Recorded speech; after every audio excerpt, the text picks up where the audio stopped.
"Sign it, Harper. It's just a formality." Those were the exact words Declan used to strip her of everything. 5 years ago, she sat in a freezing law office that smelled faintly of lemon polish and ozone, signing away her right to a single dime of his family's fortune, while his mother watched from the corner. She walked out with $80 and a busted suitcase. Tomorrow morning, she sits across from him again. Only this time, she holds the pen, and she is buying his entire life for pennies on the dollar. Paper has a sound when someone is ruining their own life.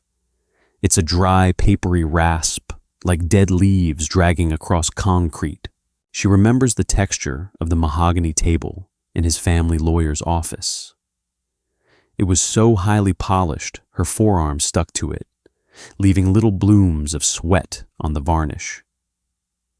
The air conditioning was cranked to a glacial hum, rattling the vents above them. Declan sat beside her, his thigh pressed against hers. He smelled of vetiver, expensive dry cleaning, and the peppermint gum he chewed when he was nervous. "Just a standard agreement, Harper," the lawyer, a man named Gibson who breathed entirely through his mouth, had said. Gibson slid the thick stack of stapled pages across the table. Declan's hand had rested on the nape of her neck. His thumb stroked the fine hairs there, a gesture that used to make her chest bloom with warmth, but in that sterile room felt entirely like a restraint. "My mother just wants to protect the legacy, Harp. You know I don't care about the money. We're going to be together forever anyway." She didn't cry. She didn't throw the heavy brass pen at the wall like they do in movies. She just felt a sickening, hollow drop in her stomach. The profound, visceral realization that she was a liability, an outsider to be managed. But she loved him with a stupid, ragged kind of desperation. So she took the pen. It was cold. She pressed the nib to the dotted line and felt the slight drag of the ink transferring to the page. 5 years later, her hands still remember that drag. "Harper, we're 5 minutes out." She blinks, pulling her gaze away from the tinted window of the town car. The streets of downtown Chicago are a blur of gray slush and brake lights. Her assistant, Reed, is tapping his index finger against the bezel of his tablet. Reed is 26, ruthlessly efficient, and constantly smells of hand sanitizer and cold brew. "I heard you," she says, her voice raspy. She clears her throat, rolling her shoulders. Her neck cracks, a sharp, distinct pop that echoes in the quiet cabin. She doesn't feel like a conquering titan of industry. She feels profoundly sleep-deprived. Her eyes burn behind her contacts, and there's a dull ache radiating from her lower back. The souvenir of spending 3 nights hunched over financial disclosures on a hotel room desk. She looks down at her hands. Her nails are kept short, painted a neutral, unremarkable beige, but the cuticles are chewed raw. No amount of money buys a new nervous system. "Hayes Manufacturing is currently bleeding roughly $200,000 a week," Reed says, swiping down on his screen. The blue light casts a sickly pallor over his cheekbones. "They defaulted on their mezzanine loan yesterday. The bank was going to initiate receivership by Friday. We're offering a lifeline they have absolutely no leverage to refuse." "I know the numbers, Reed." "I'm just reminding you," he says, not looking up, "in case you start feeling charitable." She lets out a short, breathy laugh that holds zero humor. Charitable. When Declan's mother finally succeeded in driving a wedge between them 8 months after the wedding, there was no charity. There was only a change of locks, a suitcase packed by a housekeeper, and a brief text message from Declan saying he needed space to figure things out. The prenup held up flawlessly. She spent her first night as a separated woman sleeping in a 24-hour laundromat because she didn't have enough cash for a deposit on a motel room. She remembers the smell of stale fabric softener and the vibrating hum of the commercial dryers against her spine. She didn't claw her way up by being charitable. She built an acquisition firm that specializes in distressed legacy assets, family businesses rotting from the inside out because the third generation was too soft to run them. She strips them down, sells the scrap, and restructures the bones. She is very, very good at it. The car glides to a stop in front of a brutalist glass and steel building. Rain dots the window, blurring the world outside. "Do they know who the buyer is yet?" she asks, unbuckling her seatbelt. The nylon strap slithers back into its housing. "No," Reed says, sliding his tablet into a battered leather messenger bag. The shell company kept it completely blind. As far as Declan Hayes knows, he's meeting with Vanguard Holdings. She pushes the heavy car door open. The November wind hits her face like a wet towel, carrying the smell of exhaust and wet asphalt. She steps onto the curb, her heels clicking sharply against the pavement. She doesn't feel victorious. Her stomach is churning, acidic, and heavy.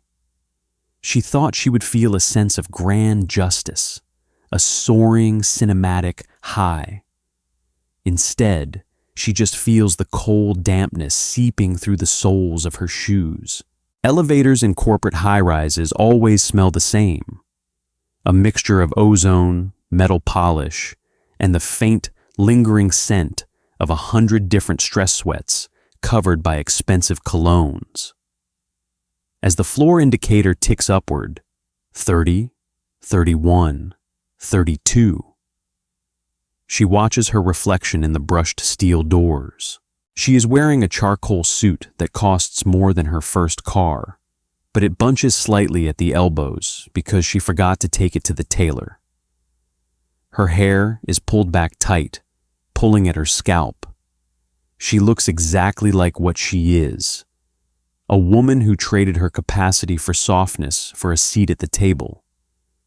The doors slide open with a soft, synthetic chime.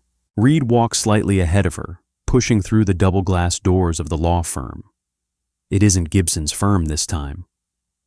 Hayes Manufacturing couldn't afford Gibson anymore. This is a mid-tier restructuring firm. Beige carpets, generic abstract art, the smell of burnt coffee wafting from a break room down the hall. The receptionist barely looks up, her long acrylic nails clacking against a cheap plastic keyboard. "Vanguard Holdings?" she asks, snapping a piece of gum. "Yes," Reed says crisply. "Conference room B, straight back." They walk down the narrow hallway. The fluorescent lights overhead hum with a barely perceptible flicker. Her palms are sweating. She wipes them discreetly on the sides of her trousers, the wool rough against her skin. When they reach the frosted glass door of conference room B, Reed reaches for the handle, but she puts a hand on his wrist. His skin is cold. "Give me a second," she murmurs. She closes her eyes. She pulls a long, slow breath through her nose. She expects to smell vetiver, but there's only the faint stench of mildew from the carpet cleaner. She pushes the door open. The room is small, claustrophobic. The heating is turned up too high, making the air stifling and dry. Declan is sitting at the far end of the cheap laminate table. He is hunched over a legal pad, his shoulders bowed. He doesn't look up immediately. "Look, if this is about the revised EBITDA numbers, I already told your analysts that—" He raises his head. The silence that follows isn't dramatic. It isn't a sudden intake of breath or a dropped pen. It is just a heavy, suffocating vacuum. The air seems to drain from the room, leaving behind a thick, ringing stillness. Declan stares at her. His mouth parts slightly, dry lips sticking together before tearing apart. He looks older. The realization hits her with a strange, blunt force. The golden boy is gone. There are deep, bruised grooves under his eyes, and his jawline has softened, blurred by stress and late nights. The gray in his hair isn't distinguished. It's patchy, clustered at his temples like ash. His suit, navy blue, undoubtedly expensive once, looks slightly too large, the collar gapping at the back of his neck. "Harper?" His voice is a croak. It sounds like paper tearing. She pulls out the chair opposite him. The metal legs scrape loudly against the thin carpet, a harsh, grating noise that makes him flinch. She sits down, resting her forearms on the table. The laminate is sticky. "Hello, Declan," she says. Her voice is steady, flat. He looks from her to Reed, who is already pulling stacks of bound documents from his bag, entirely unbothered by the heavy atmosphere. Reed slaps the first binder down on the table. It makes a sharp smack. "I don't understand," Declan says, his eyes darting wildly. "You... Vanguard Holdings?" "I own Vanguard," she says, opening the binder in front of her. The paper is crisp, the ink sharp. "I've owned it for 3 years. We specialize in distressed asset acquisition." Declan blinks, a slow, pathetic movement. He brings a hand to his face, rubbing his mouth.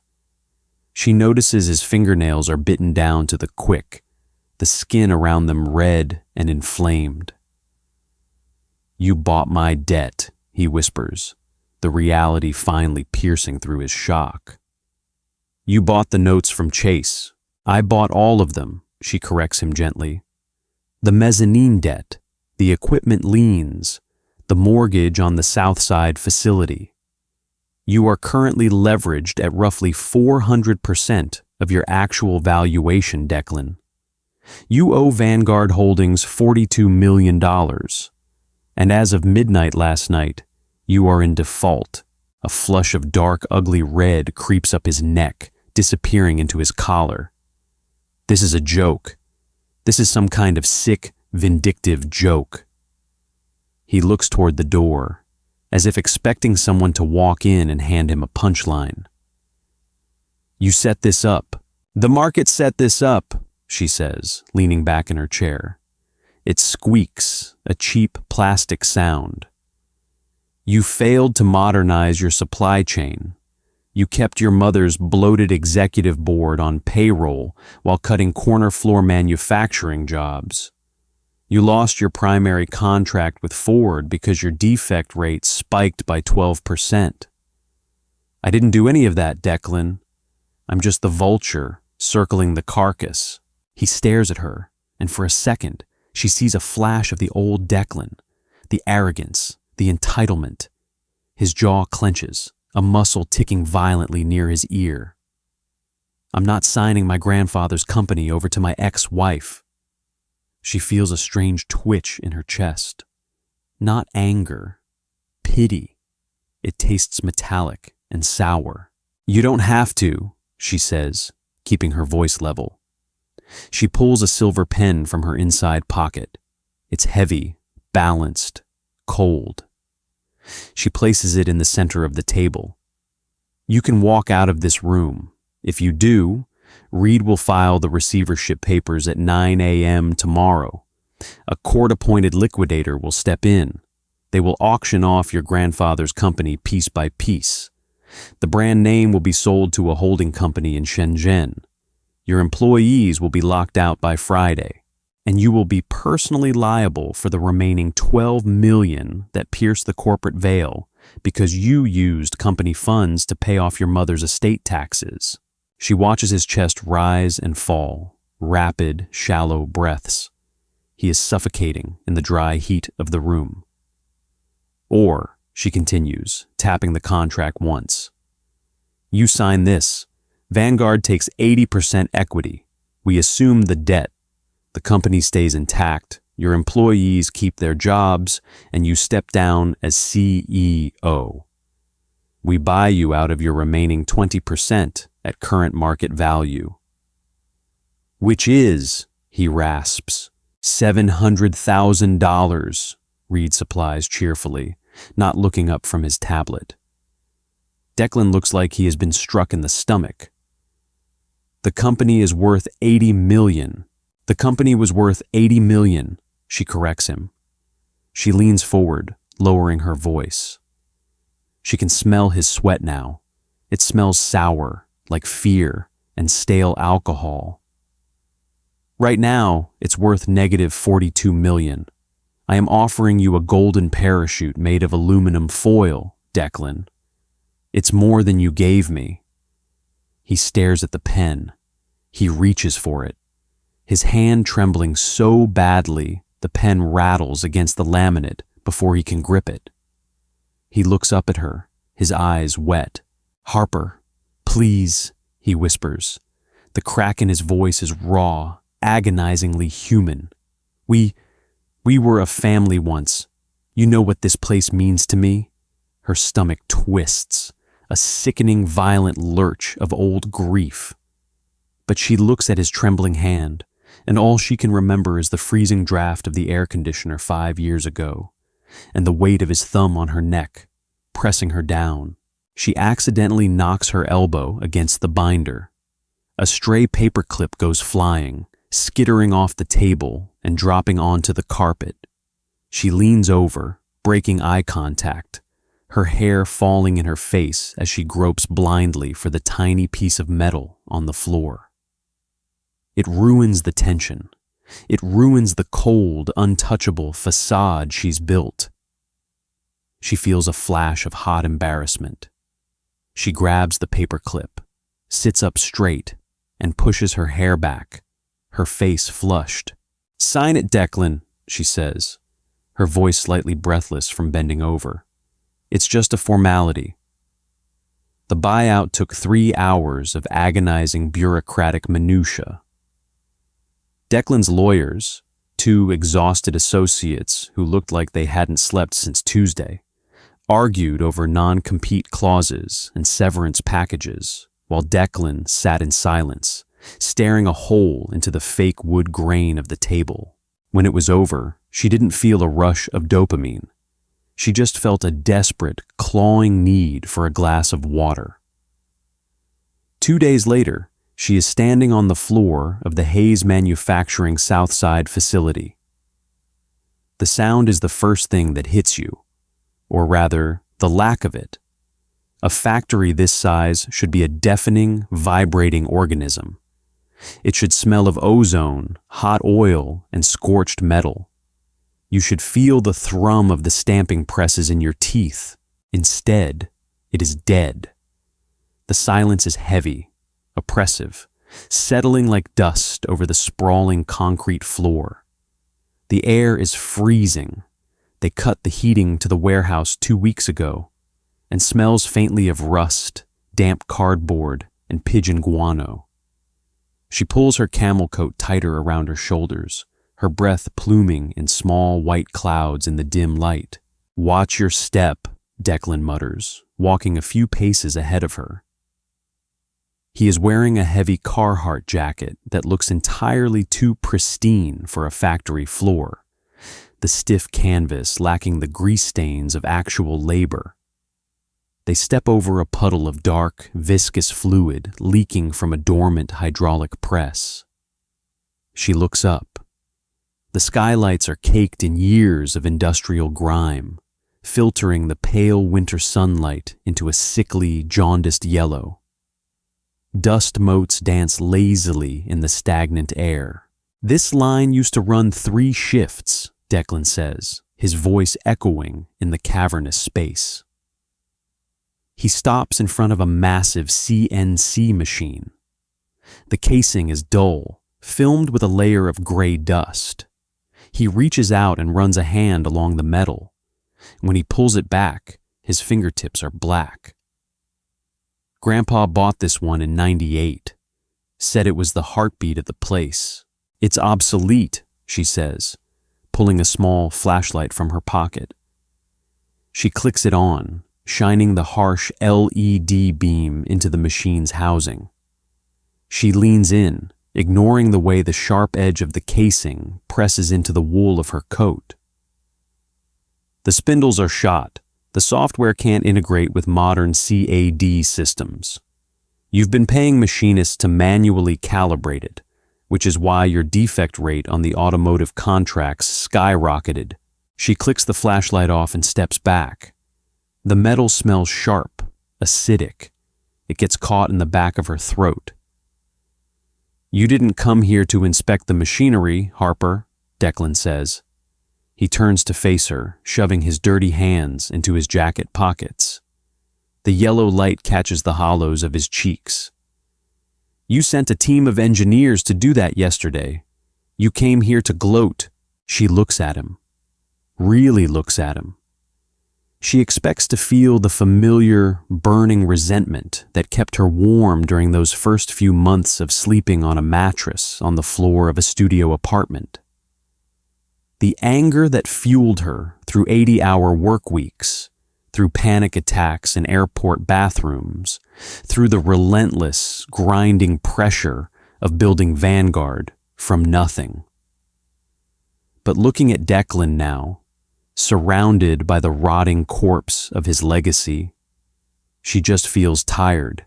I didn't come to gloat, she says quietly. She rubs her thumb over the pad of her index finger, feeling a rough patch of dry skin. I came to see what I bought. You bought a graveyard, he spits out, a sudden bitter flash of anger cutting through his defeat. He steps toward her, his boots crunching on stray metal shavings. Are you happy now? You proved your point. You took the one thing my family had left. I didn't take it, Declan, she replies, her voice hardening. She refuses to back up. She stands her ground, the cold concrete seeping through the thin soles of her leather boots. You lost it. You ran it into the ground because you were too arrogant to admit you didn't know how to run a manufacturing plant. I did the best I could, he yells, his voice cracking, bouncing off the corrugated steel roof. A pigeon flaps frantically in the rafters, disturbed by the noise. The market shifted. The supply chain bottlenecks during the pandemic, the tariffs. Stop it, she cuts him off. Her voice isn't loud, but it is sharp. It slices through his excuses like a scalpel. The market shifted for everyone. Your competitors adapted. You didn't. You took out a mezzanine loan at 14% interest to cover operating losses while simultaneously paying out a $2 million dividend to your mother's trust. You bled this place dry to maintain a lifestyle you couldn't afford. He stares at her, his chest heaving. The silence rushes back in, heavier than before. He looks down, kicking a rusted bolt across the floor. It skitters away into the shadows with a faint ting. We used to talk about this place, he says, his voice suddenly small, stripped of the anger. When we were first married, remember? You used to sit on the floor of our apartment, drawing up those workflow diagrams. You had all these ideas about automating the inventory systems. The memory hits her with a sudden, suffocating physical weight. The smell of cheap takeout, the scratch of the carpet against her bare legs.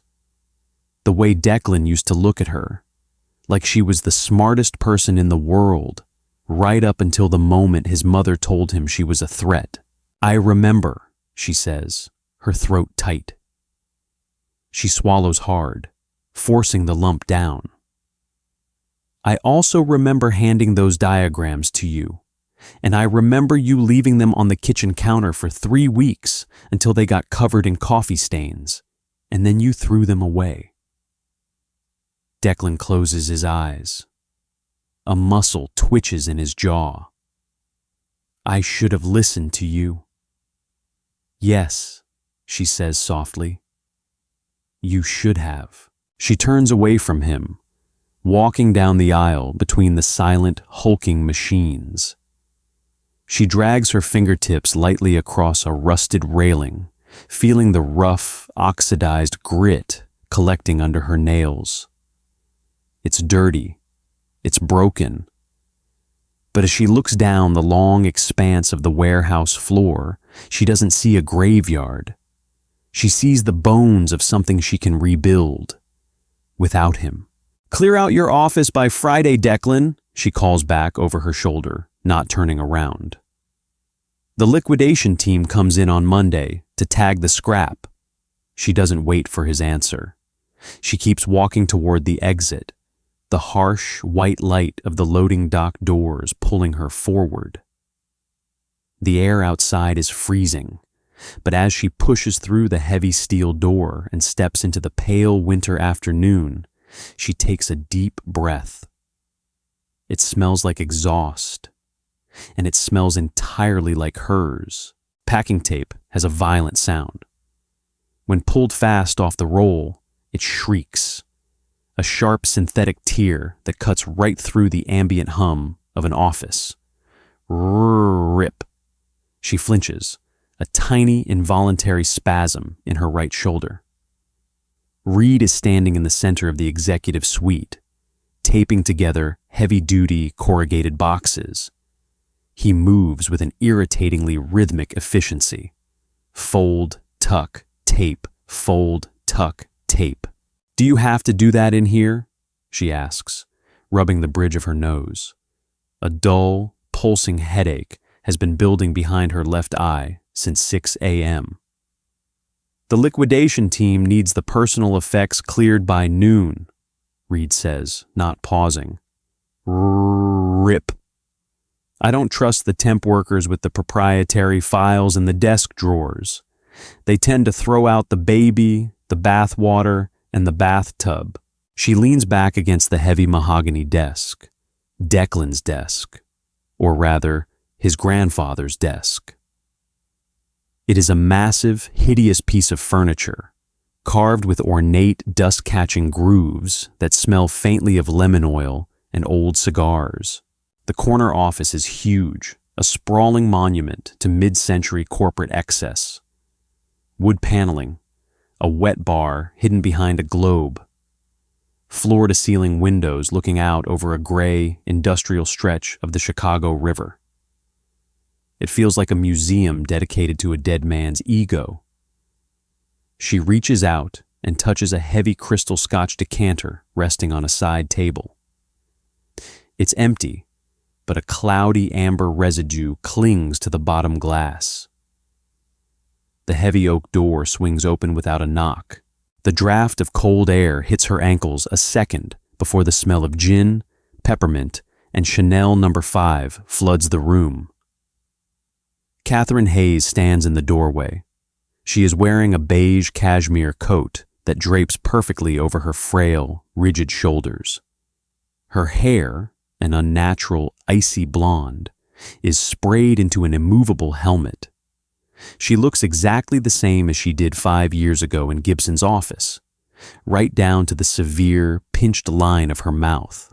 I told security I didn't need an escort, she snaps over her shoulder to a nervous-looking lobby guard who is hovering a few feet behind her.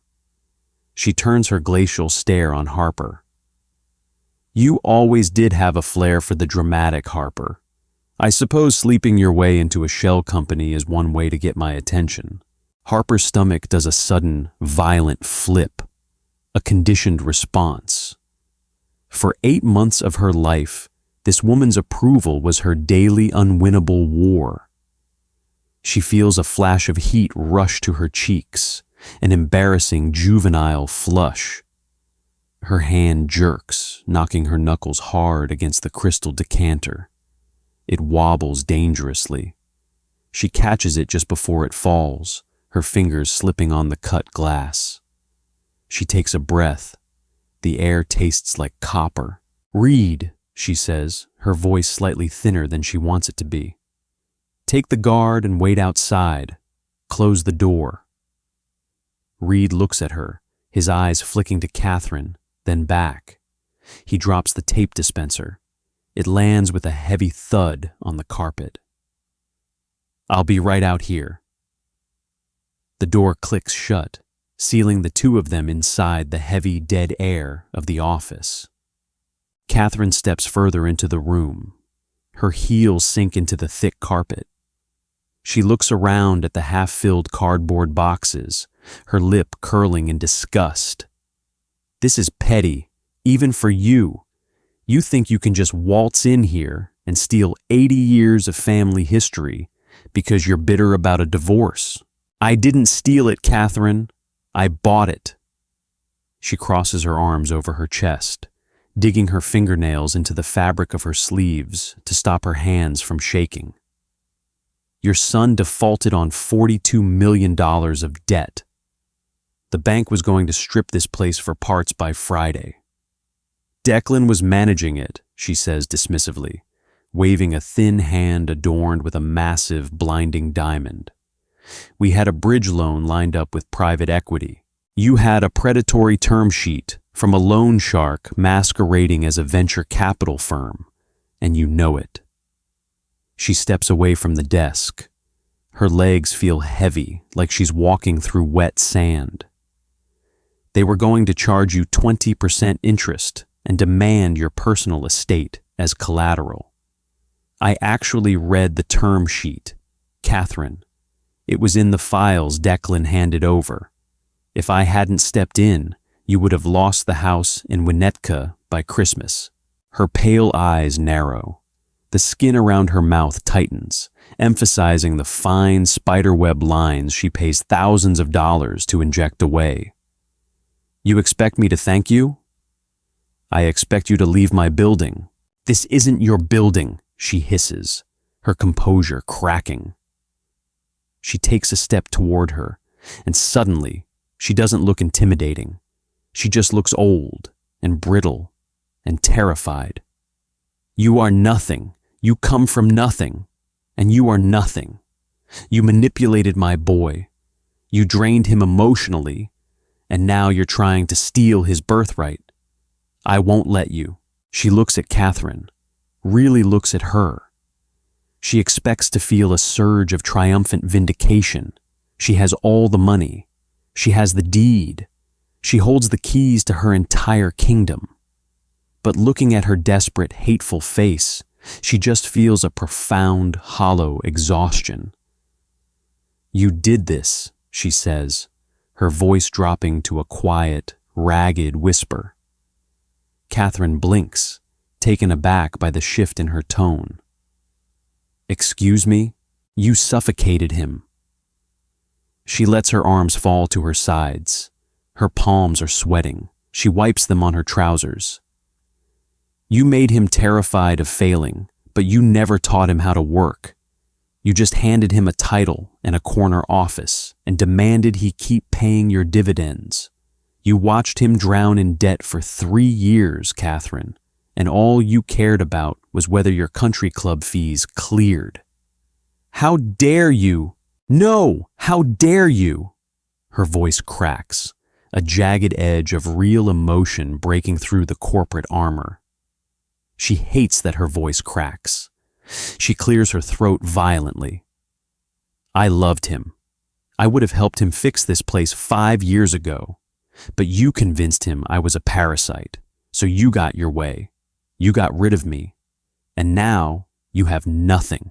She stares at Harper, her chest heaving under the expensive cashmere. For a second, she thinks the older woman might slap her. Catherine's hand twitches.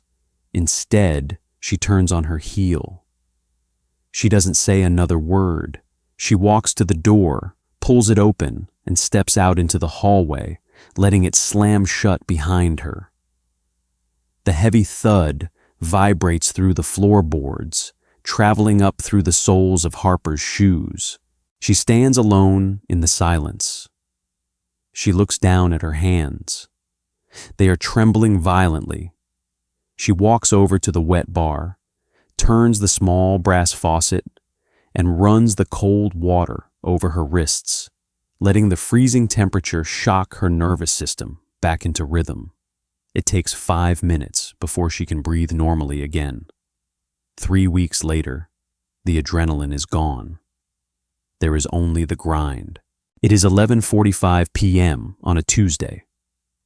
The Hayes Manufacturing Executive Suite has been stripped of the oak desk, the crystal decanters, and the oil paintings. Now it holds a modular glass table, 2 ergonomic chairs, and whiteboards covered in a chaotic web of dry erase markers. The air smells of stale pepperoni pizza and the sharp chemical tang of whiteboard cleaner. She is sitting on the floor in her stocking feet, her laptop balanced on her knees. Her lower back is screaming. She presses the heel of her hand into her eye socket, trying to rub away the gritty, burning sensation of staring at a screen for 16 hours. The numbers are worse than they thought. When buying a distressed company, a buyer always bakes in a margin of error for hidden rot. They assume the inventory is overstated. They assume the accounts receivable are a fantasy. But Declan's accounting department wasn't just incompetent. They were creatively delusional. They had been misclassifying scrap waste as viable raw material for 18 months to inflate their asset ledger. Vanguard is bleeding cash. If she can't renegotiate the union contracts by Friday, Vanguard won't be able to make payroll next week. She will have to start laying off line workers. The exact thing she swore she wouldn't do. A sharp rap on the glass of the outer office door makes her jump. Her laptop slides off her knees, hitting the carpet with a dull thud. She scrambles to her feet, her heart hammering a frantic rhythm against her ribs. The security guard was supposed to lock the elevators at 8. She walks out of the office into the dim glow of the hallway emergency lights. Declan is standing on the other side of the glass double doors. He looks terrible. He is wearing a wrinkled button-down shirt, half untucked, and a wool overcoat that is missing a button. His hair is wet, plastered to his forehead from the freezing November rain outside. He holds up a small, rectangular plastic badge, his old key card. She walks to the door and presses the internal release button. The lock disengages with a heavy click. She pushes the door open a few inches, blocking the gap with her body. "Your access was supposed to be revoked." "I know," he says. His breath plumbs in the cold air rushing up from the stairwell. He smells of rain, wet wool, and cheap beer. Not drunk, but he's had a few. I told the night guard I left my asthma inhaler in my desk. He's known me since I was 12. He let me up." She stares at him. "Do you need your inhaler?" He lets out a harsh, self-deprecating laugh. "I haven't had asthma since high school. I needed to see it." He looks past her, staring into the gutted reception area. His eyes trace the empty walls where the brass plaques used to hang. "It feels different." "It's empty," she says bluntly. Her feet are freezing. She curls her toes against the cold carpet. "Declan, you can't be here. It's midnight. If you need personal items, you have to email Reed." He looks back at her. His eyes are bloodshot, the bags underneath them heavy and purple. "I didn't come for my stuff, Harper. I came because I know what week it is in the restructuring timeline." She narrows her eyes, a spike of defensive panic flaring in her chest. "What are you talking about?" "Week 3, he says softly. He leans his shoulder against the glass door frame. He looks exhausted, defeated. "Week 3 is when you find out about the scrap metal ledger. It's when you realize the inventory is inflated by 30%. She freezes. The cold air from the stairwell suddenly feels entirely paralyzing. "You knew. Of course I knew," he whispers, looking down at his scuffed leather shoes. "I approved the accounting trick. We needed the asset valuation to secure the mezzanine loan. If I hadn't done it, we would have gone under a year ago." A surge of anger, hot and fast, floods her system. "That's fraud, Declan. You committed financial fraud to secure a loan you couldn't pay back. Do you have any idea the liability you left me with?" "I know," he snaps, his voice cracking, echoing down the empty hall. He scrubs a hand violently over his face, pushing his wet hair back. "I know, okay? I know what I did. I was drowning. My mother was screaming about her trust payouts. The union was threatening to walk, and I was just trying to keep the lights on." He looks at her, and for the first time in 5 years, the wall of entitlement is completely gone. There is no arrogance. There is just a broken man who was handed a machine he didn't know how to operate and who got his arm caught in the gears. "Why are you here, Declan?" she asks, her voice losing its sharp edge. She just feels incredibly, profoundly tired. "Because you're trying to renegotiate the union contracts," he says. He reaches into his coat pocket.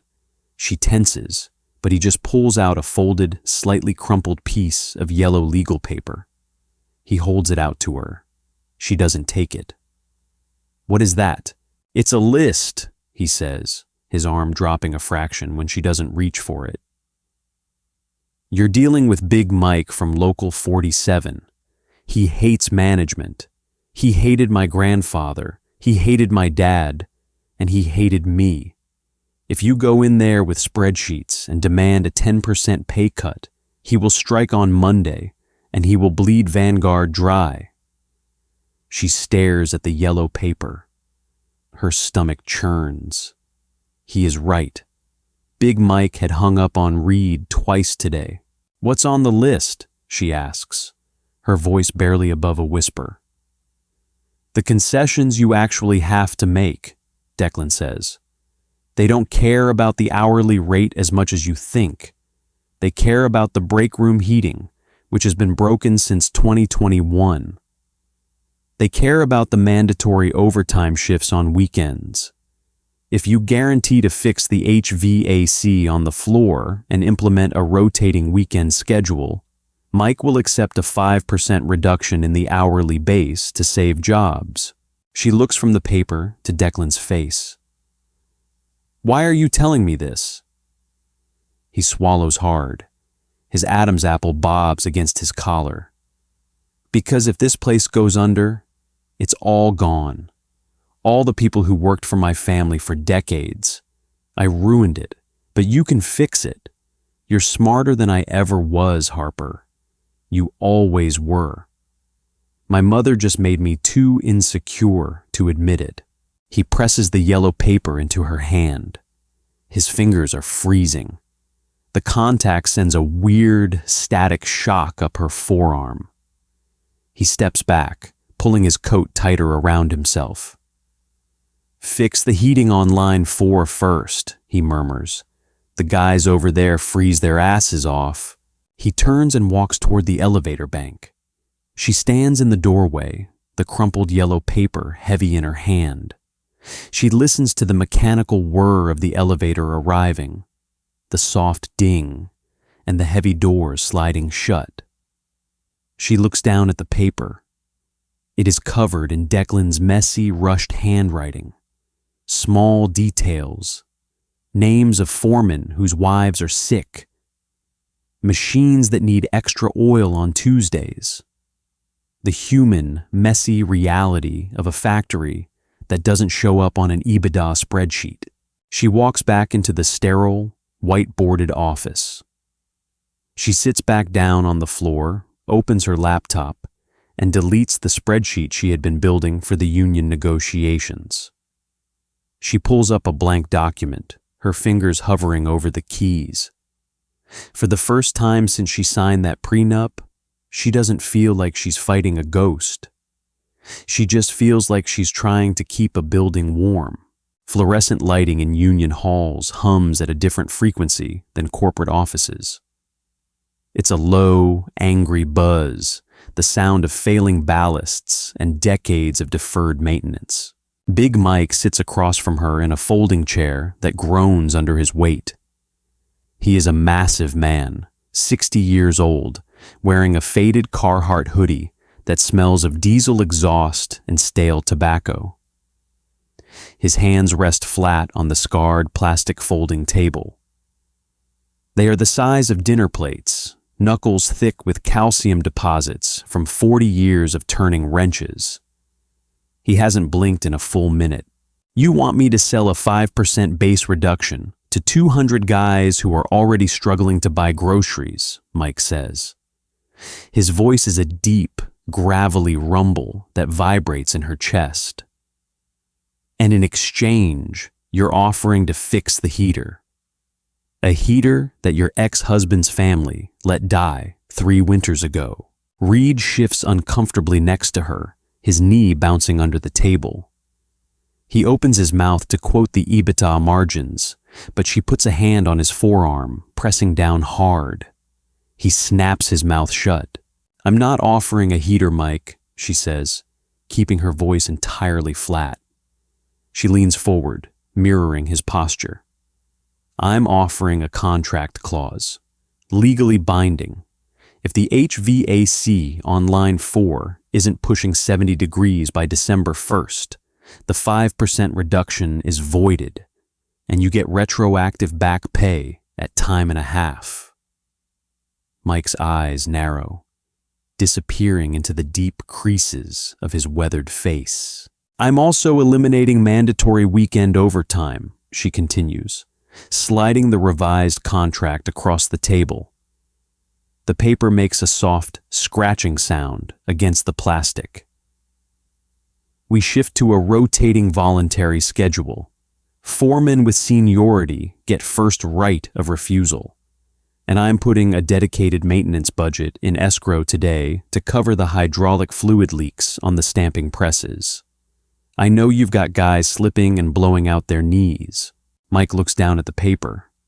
He doesn't pick it up. He just stares at the ink. "Where'd you get that?" he asks quietly. "Get what?" "The piece about the hydraulic leaks," he says, finally looking up. His gaze is heavy, assessing. Hayes management didn't know about the leaks, or if they did, they pretended not to see them so they wouldn't have to file the OSHA reports. "I've been screaming about those presses for 18 months. She feels a small, tight knot form in the base of her throat. She thinks of the yellow legal pad paper crumpled in her coat pocket. Declan's messy, rushed handwriting. Stamping press 3 and 4 leak fluid. Guys are bringing from home kitty litter to soak it up. Fix it."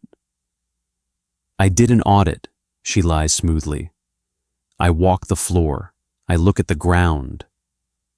Mike grunts. He pulls a reading pair of wire-rimmed glasses from his breast pocket, shoving them onto his face. He picks up the contract. The silence stretches for 10 minutes. The only sound is the angry buzz of the overhead lights and the wet, heavy sound of Mike's breathing. She doesn't look at Reed. She looks at the rough, cinder block wall behind Mike's head, focusing on a water stain shaped like a lung. If he says no, the strike happens Monday. Vanguard bleeds out by Christmas. The whole acquisition becomes a colossal, career-ending failure. Her palms are slick with sweat, but her face remains a mask of bored composure. Finally, Mike tosses the contract back onto the table.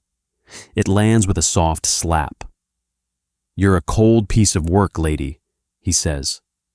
It isn't an insult. Coming from him, it sounds almost like respect. "You bought out that soft kid for pennies, and now you're squeezing us to make the margins." "I'm keeping the doors open," she says. He stares at her for another long moment. Then he reaches into his pocket and pulls out a battered plastic pen. He clicks it. The sound is loud in the quiet room. "December 1st, Mike says, pointing the pen at her. "If I have to wear my coat on line 4 on December 2nd, we walk, and I burn this place down on my way out." "Deal," she says. He signs it. The ink drags across the paper, thick and dark. 2 weeks later, on a Tuesday morning, she is standing on the catwalk above the factory floor. The silence is gone.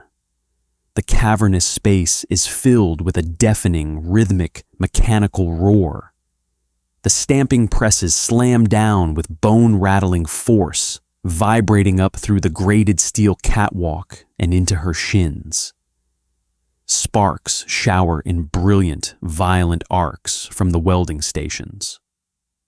Forklifts beep in a chaotic, reversing symphony. It smells incredible. Hot metal, ozone, grease, and sweat. It smells like friction. It smells like life. Suddenly, a loud metallic clank echoes from the ceiling, followed by a high-pitched squeal of forced air. She looks up. A massive plume of dust blows out of the overhead vents above line 4. For a second, it smells terrible, like burning hair and ancient fried dust mites. Then the smell shifts. It smells like dry, heated air. Down on the floor, a machinist in a heavy flannel shirt pauses his lathe. He looks up at the vent. He reaches up, feeling the warm air blowing down on his face.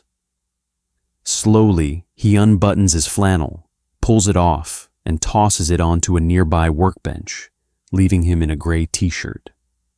He goes back to work. She grips the steel railing of the catwalk. The metal is cold, biting into her palms. She closes her eyes, letting the deafening roar of the factory wash over her. She did it. The bleeding has stopped. Vanguard's stock is stabilizing. The asset is viable. But as she stands there, bathed in the synthetic heat of the revived factory, she realizes she's crying. It's just a few tears, hot and annoying, slipping out of the corners of her eyes before she can stop them. She wipes them away angrily, smearing her mascara. She's not crying because she's happy. She's crying because the anger is finally gone. For 5 years, hatred was the fuel that kept her warm. It was the adrenaline that forced her out of bed, the bitter pill that kept her sharp. She wanted to destroy Declan. She wanted to buy his life and hold it in her hands and watch him beg. Now, she owns his life, and it's just a factory. It's just metal and grease and spreadsheets. The ghost is gone, and she is entirely alone. Spring comes to Chicago with a brutal, wet reluctance. The snow turns to a gray, gritty slush that coats the hems of your trousers, and the wind off the lake cuts right through gabardine wool. It is a Tuesday afternoon, 7 months since the acquisition. She is sitting in a vinyl booth at a Greasy Spoon diner in the South Loop. The table is sticky with the ghost of maple syrup. The air smells of frying bacon, old coffee, and bleach. It is not the kind of place CEOs eat, which is precisely why she comes here every Tuesday. It's quiet. She has a stack of quarterly projections open on her tablet, a mug of black coffee cooling beside it. The union contracts are stable. They integrated a new automated inventory system that boosted efficiency by 14%. Vanguard is currently negotiating the acquisition of a failing logistics company in Cleveland. The bell above the diner door jingles, a sharp, cheerful sound that slices through the low hum of the refrigerators. She doesn't look up immediately. She is rereading a paragraph on depreciation tax credits. But then a draft of cold air hits the back of her neck, carrying a scent that makes her stomach perform a slow, heavy roll. Vetiver. Peppermint. She slowly raises her eyes. Declan is standing at the hostess stand, waiting for a takeout order. He doesn't look like the golden boy anymore, but he doesn't look like the broken, rain-soaked man in her office either. He looks average. He is wearing a mid-tier navy windbreaker over a light blue button-down shirt. The collar is slightly frayed. He has a canvas messenger bag slung over his shoulder. He looks like a guy who takes the L train to a mid-level management job, which she supposes is exactly what he is now. The waitress, an older woman with tired eyes, hands him a white paper bag. He hands her a $20 bill. As he waits for his change, he turns, glancing casually around the diner. His eyes sweep over her booth. They move past her, then snap back.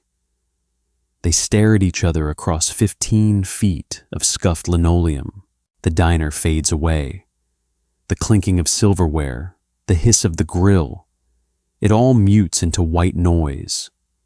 For a fraction of a second, she expects the old defense mechanisms to kick in.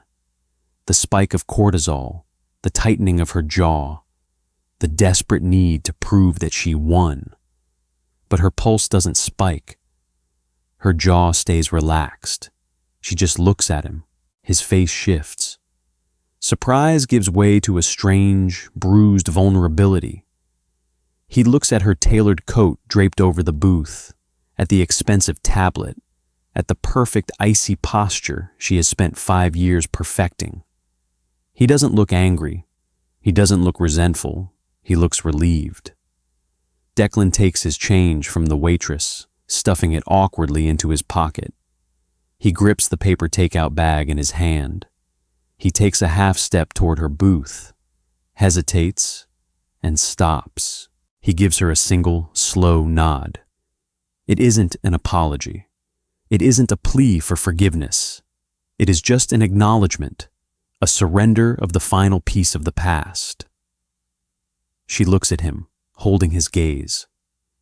She raises her coffee mug, a silent, fractional lift. Declan turns and walks out of the diner. The bell jingles.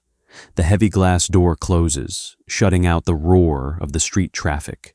She sits in the silence for a long time. She picks up her stylus. The metal is cold against her fingers. She looks down at the financial projections on her screen. The numbers are clean. The columns are perfectly aligned. The margins are profitable. She bought his life. She stripped it down, sold the scrap, and rebuilt the bones.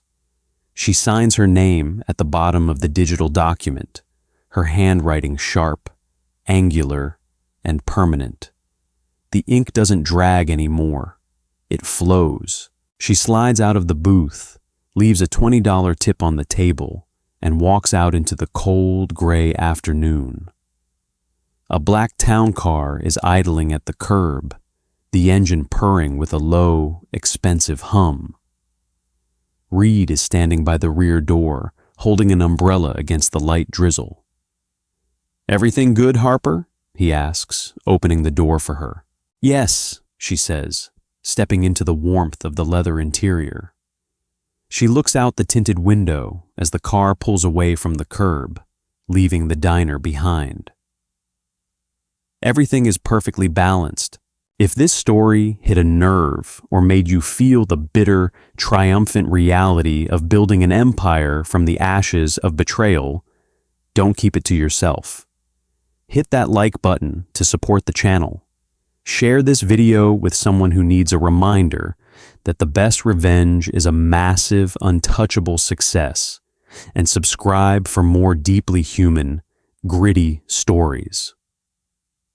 Drop a comment below. Would you have signed that contract, or would you have let the company burn? Let's talk about it. See you in the next one.